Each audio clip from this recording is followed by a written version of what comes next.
Ada. Is it Ada or Ada in Denver? It's Ada. Ada, welcome to the program. Thank you very much. About 9 years ago, I was involved in a head-on collision in southern Colorado with a big old truck in the middle of a blizzard. Whoa. And I died once on the scene, and then I was revived and taken to a nearby city for treatment. Mm-hmm. And when I came to the first time after being in coma for 11 days, I thought I had been kidnapped and taken to southern Arizona for testing on letting robots manage my death. And and then I took my ventilator out a couple times and died again. And Yikes. So I've gone through a whole bunch of different things, and I had some what they called PTSD treatment down there, but I moved to Denver about 4 years ago and started through my healthcare provider trying to work a little harder on it because I was having that cortisol release, and I did not have a flight or fight response. I just had a fight response. Someone would cut me off in traffic, I'd want to... You'd get raged. Absolutely. Enraged. Yeah. And I was carrying a baseball bat in my car, and so I turned myself in for some work. Well, they had a specialist who had been studying the EMDR method where you hold the two little probes in your hand and it gives you a small electric shock like a little 12-volt battery. Mm-hmm. You adjust the amount of the shock. Then we did the regression. Yeah, if I can interrupt you, this is one of the forms of so for our listeners, this is a what's called a bilateral form of therapy. It involves getting the brain to go left brain, right brain, left brain, right brain, and you do it by stimulating the body, left side, right side. So I'm assuming that the little electric sensation that you felt, it wasn't a shock actually, it was just a tingle. Yeah, just a went tingle. left hand, right hand, right? Exactly. While you were thinking about the experience. And that allows the whole brain to process the memory, which allows the hippocampus to dump it into the brain. Right. Back to you. And after the first treatment, I went home and I didn't feel like I was walking on the ground. And he advised me to be very careful, to rest and take care, and he checked in. I had 2 more treatments. During the second treatment, I actually felt it. Either I left my body or it left my body. I can't completely describe what happened. But since then, I have added a physical modality called I Chi, which is like doing Tai Chi, but it's in the water. Because of the severity of my injuries, I was in a wheelchair for a long time. I can now walk with a cane. And most of the time now, I don't even need the cane. But by combining the two and getting the physical modality with meditation like I do in the water therapy, I've really had some more profound changes. And I just went in last week, and just walking in the room to meet with that therapist set the whole situation back up for me again, and we got through a little kind of, shall we say, a drip, drip, drip that was coming through just a little in a matter of like 10 minutes. And it is the most important thing that's happened, and it's really helped me change my life. Yeah, it really truly does. This is a technique, this bilateral technique of stimulating one side of the body and then the other, that was actually first developed by Franz Anton Mesmer back in the 1700s. And Ben Franklin went to a demonstration of it in Paris and was blown away by it. And I write about this in my book, Walking Mirror Blues Away. I give the whole history of it. Mesmer called it mesmerism, and he would have people. He thought it was energy from the moon, right? And so he would hold his left hand up in the air, and with his right hand, he would wave it in front of their face, side to side, so their eyes would go left, right, while they were remembering the awful experience. And he found that this would completely discharge it and cure them of what was back then referred to as hysteria.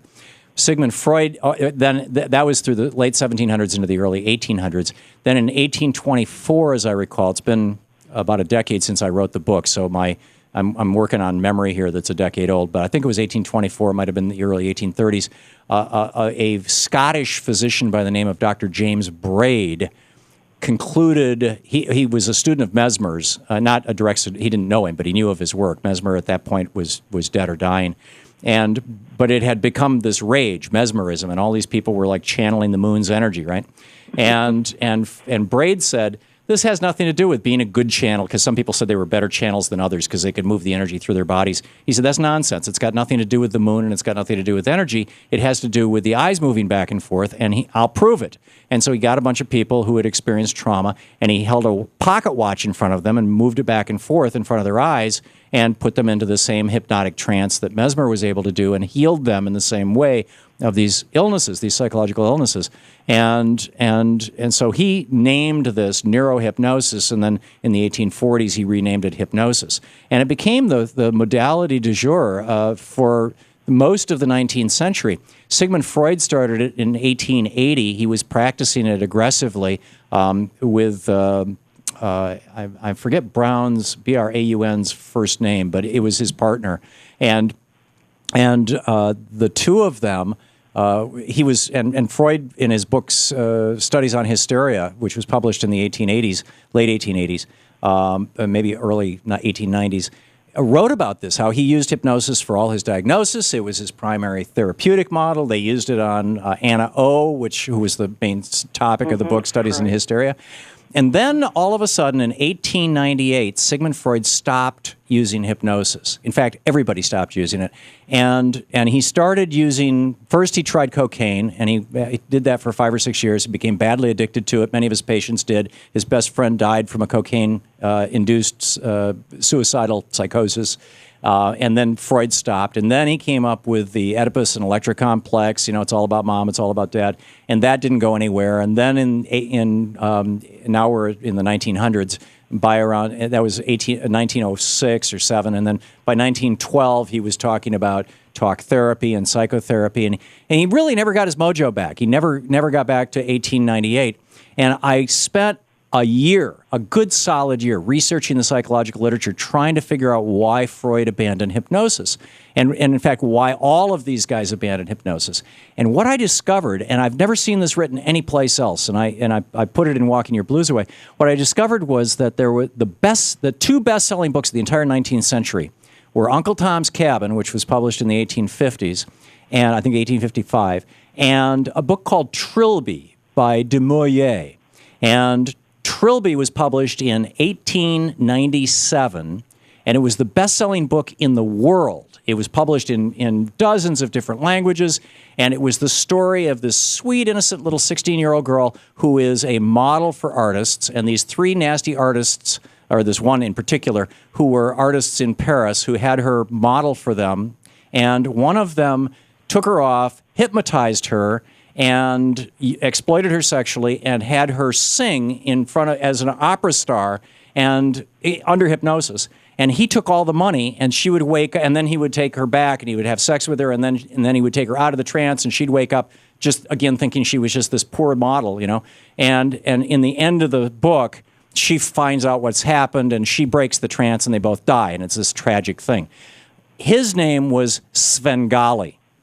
And that's where it came from. And he was described in the book as being Jewish. And they used, and Du Maurier used all these Jewish, anti-Semitic Jewish stereotypes to describe Svengali. And so here's Sigmund Freud, who's a Jewish psychiatrist who had been for 2 decades having women, and it was 99% of the clients in that day were women. They, of PTSD, sure. Men just didn't go for therapy. And having women, lay down on the couch, and then he would put his hand in front of them and wave it from side to side and tell them that he was putting them into a trance, which is it's described in detail in the book Trilby. I went out and got a copy and read the book, and it just blew my mind.